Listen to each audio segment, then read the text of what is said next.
Imaginez un instant que plus rien ne puisse véritablement vous ébranler. Pas l'échec, pas le rejet, pas même la perte, que vous puissiez traverser les tempêtes de la vie avec un calme inébranlable, une clarté d'esprit absolue. Ça semble impossible, n'est-ce pas?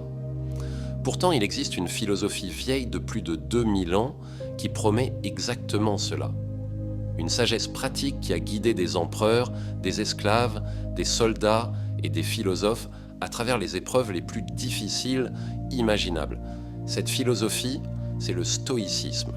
Et aujourd'hui, je vais partager avec vous les 13 principes fondamentaux qui peuvent transformer votre relation avec la souffrance, l'anxiété et l'incertitude. Des principes qui ne sont pas de simples théories abstraites, mais des outils concrets testés à travers les siècles pour bâtir une vie de sérénité profonde. Alors installez-vous confortablement, parce que ce que vous allez découvrir pourrait changer votre perception de tout. Vous connaissez cette sensation, ce moment où vous vérifiez vos messages et que votre cœur s'emballe, où une critique vous ronge pendant des jours, où l'incertitude de l'avenir vous empêche de dormir la nuit.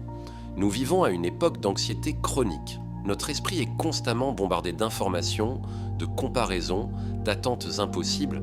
Nous courons après le bonheur comme s'il était quelque chose à attraper. Et nous nous épuisons dans cette course sans fin. Je me souviens d'une période de ma vie où j'étais exactement dans cet état. Je contrôlais tout, je m'inquiétais de tout. Chaque notification me faisait sursauter. Chaque décision me paralysait. J'avais construit ma vie entière sur des fondations fragiles, des choses que je ne pouvais pas contrôler. Et puis un jour, tout s'est effondré. Un projet sur lequel j'avais travaillé pendant des mois a échoué. Une relation importante s'est terminée. Ma santé m'a lâché. En l'espace de quelques semaines, tout ce que je croyais solide s'est désintégré. C'est dans ce moment de désespoir total que j'ai découvert les écrits de Marc Aurèle, ce empereur romain qui gouvernait le plus grand empire du monde et qui, chaque soir, écrivait dans son journal intime des réflexions sur la vie, la mort et comment rester en paix au milieu du chaos. Ces mots ont tout changé, parce que voici la vérité que personne ne vous dit. La plupart des conseils de développement personnel vous poussent à vouloir plus, à devenir plus, à contrôler plus. Mais le stoïcisme vous enseigne quelque chose de radicalement différent. Il vous enseigne à lâcher prise sur ce que vous ne pouvez pas contrôler et à concentrer toute votre énergie sur ce qui dépend véritablement de vous. Et c'est là que commence la vraie liberté. Depuis notre enfance, on nous a répété les mêmes mantras.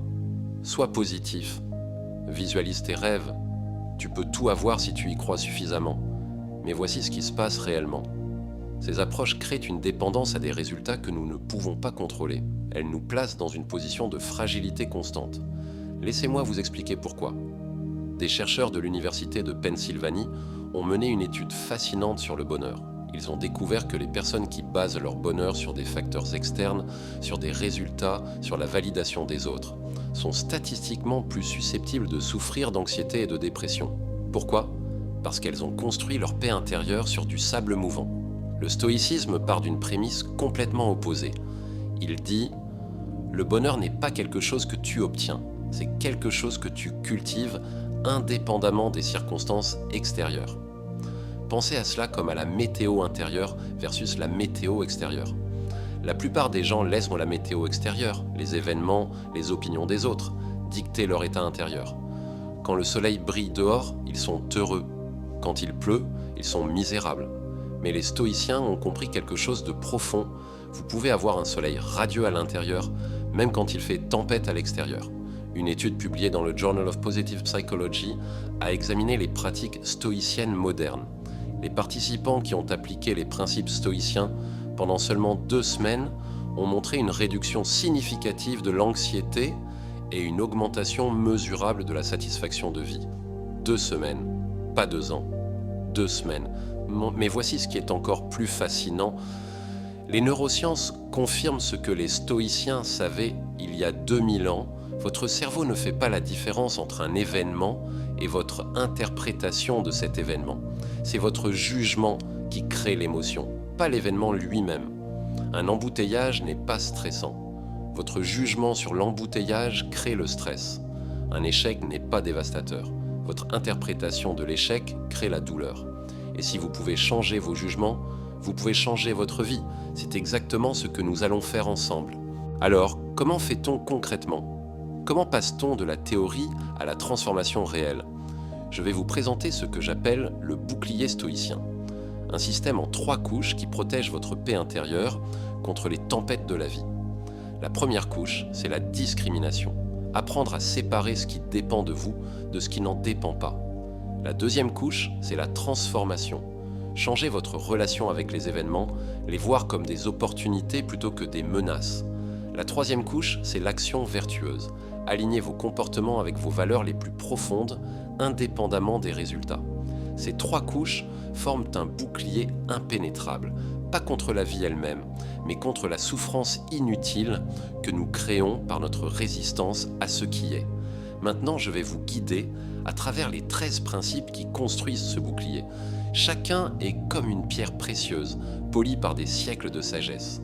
Et ensemble, ils forment quelque chose d'extraordinaire. Commençons par le plus fondamental de tous. Épictète, un esclave devenu l'un des plus grands philosophes stoïciens, a dit quelque chose de révolutionnaire.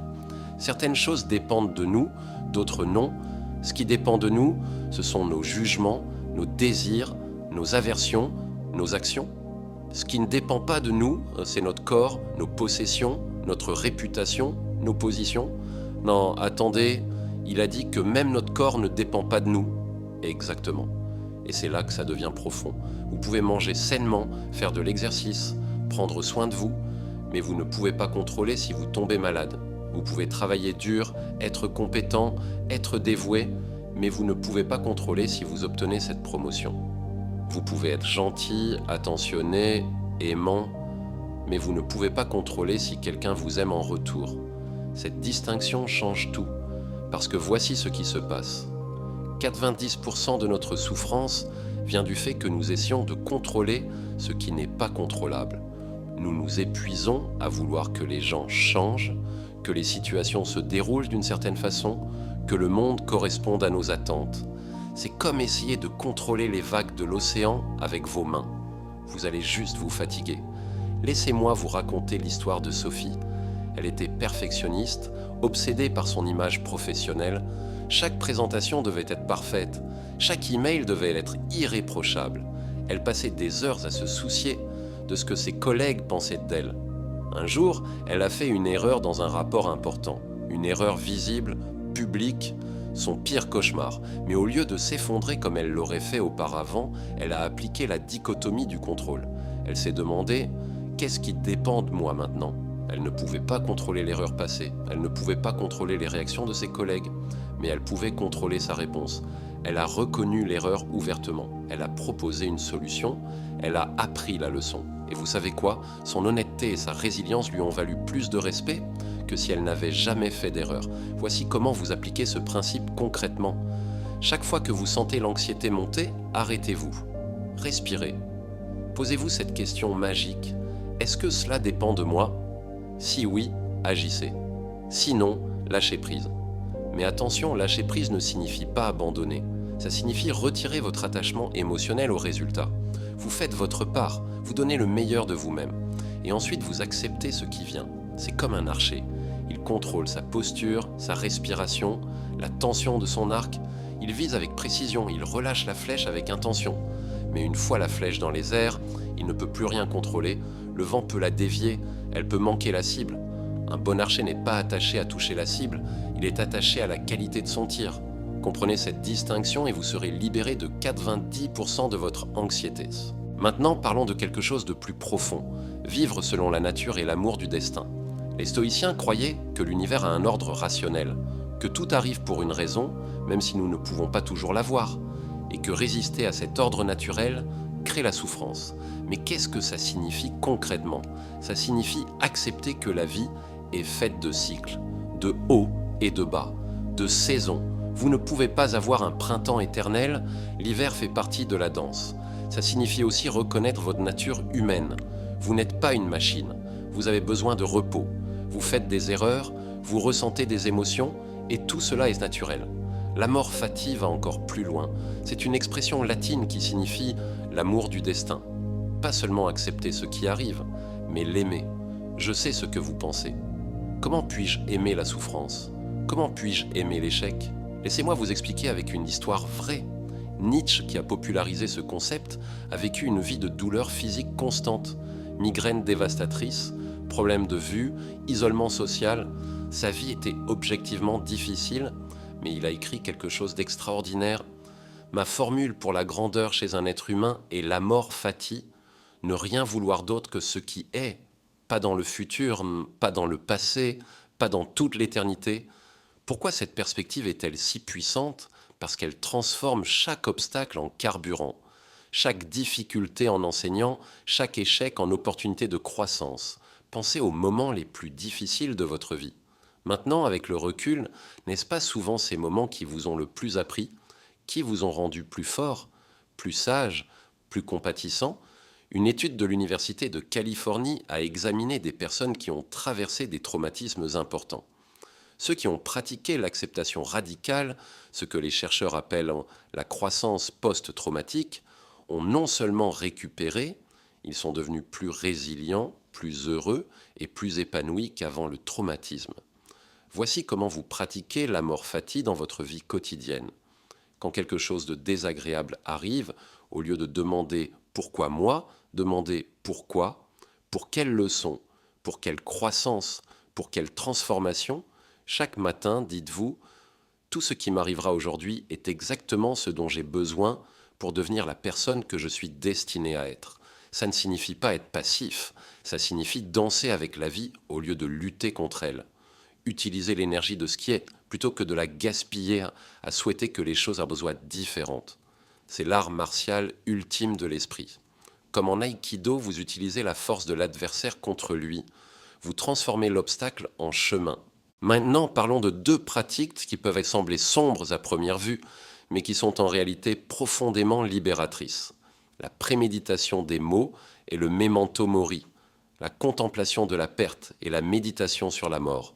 Restez avec moi parce que c'est crucial. Voici ce qui se passe dans notre culture moderne. Nous évitons à tout prix de penser aux choses négatives. Sois positif, ne pense pas au pire, la loi de l'attraction. Mais les stoïciens savaient quelque chose que les neurosciences confirment maintenant. L'anticipation de la perte nous rend plus forts et plus reconnaissants. Sénèque, le conseiller de l'empereur Néron, pratiquait régulièrement ce qu'il appelait « vivre comme si c'était déjà arrivé ». Une fois par mois, il vivait comme un pauvre. Il dormait sur le sol, il mangeait du pain et de l'eau, il portait des vêtements usés. Pourquoi faire ça? Pour deux raisons puissantes. Premièrement, quand il retournait à sa vie normale, il appréciait infiniment plus ce qu'il avait. Le luxe devenait un privilège plutôt qu'une attente. Deuxièmement, il savait qu'il pourrait survivre si tout s'effondrait. Il avait éliminé la peur de la perte. Pensez à cela. Combien de nos décisions sont dictées par la peur de perdre ce que nous avons? Nous restons dans des emplois que nous détestons parce que nous avons peur de perdre la sécurité. Nous évitons les conversations difficiles parce que nous avons peur de perdre la relation. Nous ne prenons pas de risques parce que nous avons peur de perdre notre confort. La préméditation des mots libère cette peur. Voici un exercice puissant que je pratique chaque semaine. Je m'assois tranquillement et j'imagine perdre les choses que je chéris le plus. Ma santé, mes proches, mes possessions. Je ne le fais pas morbidement, mais factuellement. Je visualise comment je réagirai, ce que je ferai, comment je survivrai. Et vous savez ce qui se passe? Deux choses extraordinaires. D'abord, je réalise que je serai dévasté, mais que je survivrai, que je trouverai un chemin. Cette prise de conscience élimine la peur paralysante. Ensuite, quand je rouvre les yeux et que je reviens au présent, je vois ma vie avec une gratitude immense. Les gens que j'aime sont encore là. Je suis encore en vie, j'ai encore du temps. Le memento mori, souviens-toi que tu vas mourir, fonctionne de la même manière. Marc Aurèle écrivait « Tu pourrais partir de la vie maintenant, que cela détermine ce que tu fais, dis et penses ». C'est l'antidote ultime à la procrastination, aux conflits mesquins, aux soucis futiles. J'ai un ami qui a survécu à un accident presque fatal. Il me dit que depuis ce jour, il voit chaque matin comme un cadeau. Il ne remet plus rien à demain. Il dit « Je t'aime » à ses proches. Il poursuit ses rêves sans attendre le moment parfait, parce qu'il a touché la réalité de sa mortalité. Vous n'avez pas besoin d'une expérience de mort imminente pour accéder à cette sagesse. Vous avez juste besoin de vous rappeler régulièrement. Ce temps que nous avons est limité. précieux, non garanti. Chaque soir avant de dormir, demandez-vous: si c'était mon dernier jour, en serais-je satisfait? Si la réponse est non trop souvent, il est temps de changer quelque chose. Cette pratique ne rend pas la vie plus sombre, elle la rend plus vivante, plus vraie, plus intense. Parce que quand vous vous souvenez que vous allez mourir, vous vous souvenez aussi de vivre. Bon, maintenant que nous avons exploré ces principes profonds, parlons de comment les intégrer concrètement dans votre vie quotidienne. Parce que la sagesse qui reste dans les livres ne vaut rien. La sagesse qui transforme votre vie, c'est celle que vous pratiquez chaque jour. Voici ce que j'appelle le rituel stoïcien quotidien. Un système simple en 3 moments qui ancre ces principes dans votre réalité. Le matin, prenez 5 minutes avant de commencer votre journée. Posez-vous 3 questions.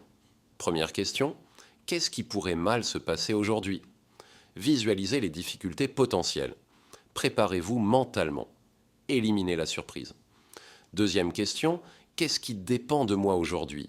Identifiez vos zones de contrôle, concentrez votre énergie là-dessus. Troisième question: comment puis-je pratiquer la vertu aujourd'hui? Choisissez une valeur, courage, patience, générosité, et cherchez des opportunités de l'incarner. Pendant la journée, utilisez ce que j'appelle l'ancrage stoïcien.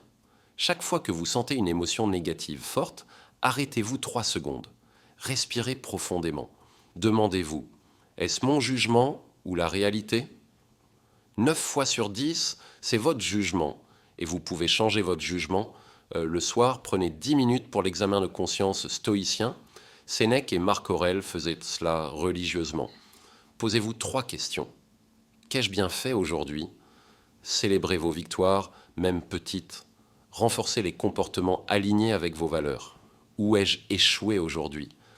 Pas pour vous flageller, mais pour apprendre. Qu'auriez-vous pu faire différemment? Comment pouvez-vous vous améliorer? Comment vais-je m'améliorer demain? Choisissez une action concrète, une petite amélioration.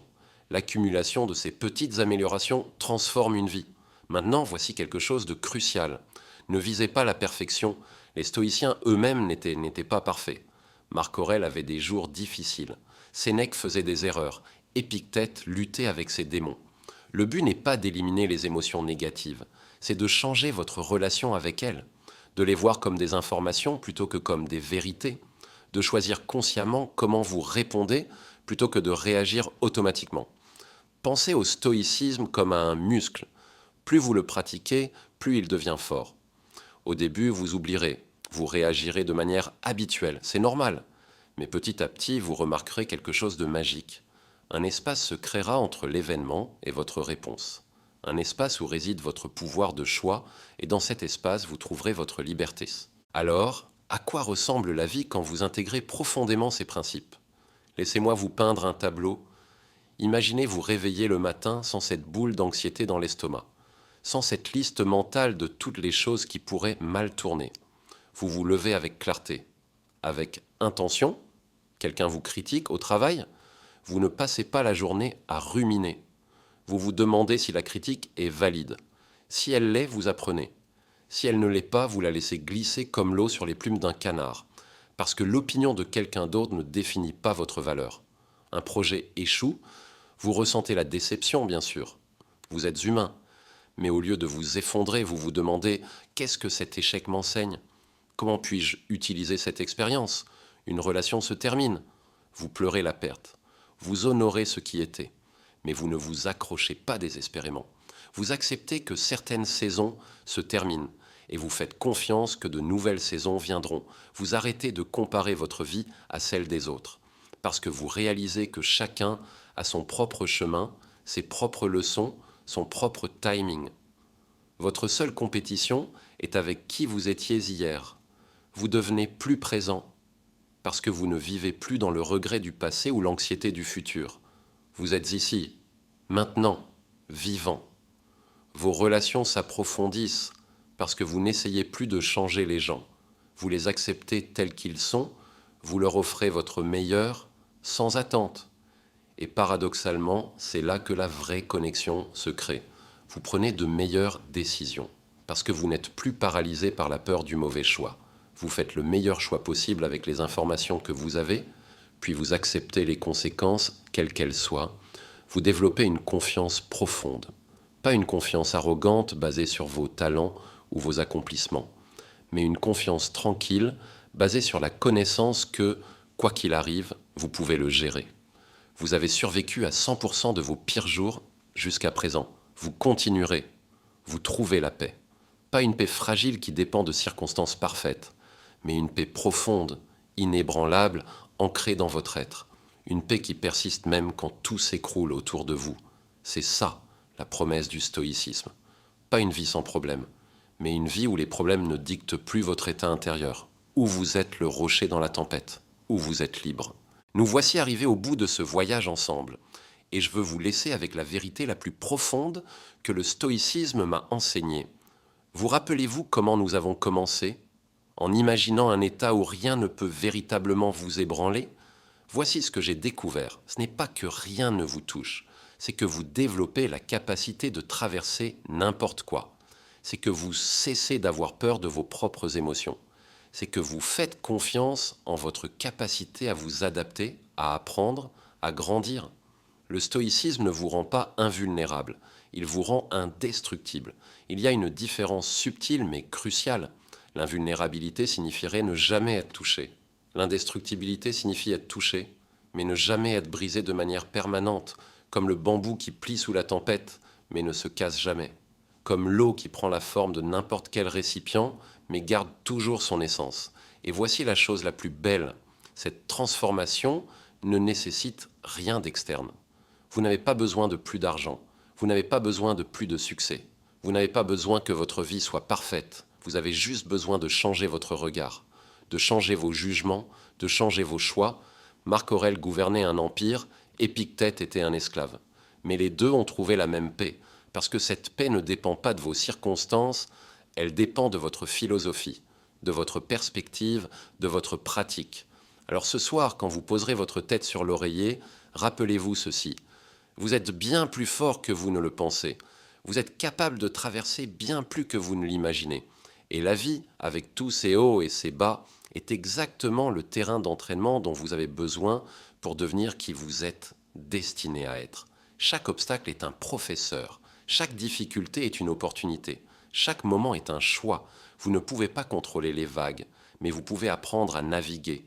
Et avec la pratique, vous deviendrez le capitaine inébranlable de votre propre navire intérieur. C'est ça, l'essence du stoïcisme. C'est ça, le chemin vers la sérénité véritable. Le voyage commence maintenant, un choix à la fois. Un jour à la fois, une respiration à la fois, et souvenez-vous, la sagesse des anciens attend en vous. Il suffit de la réveiller.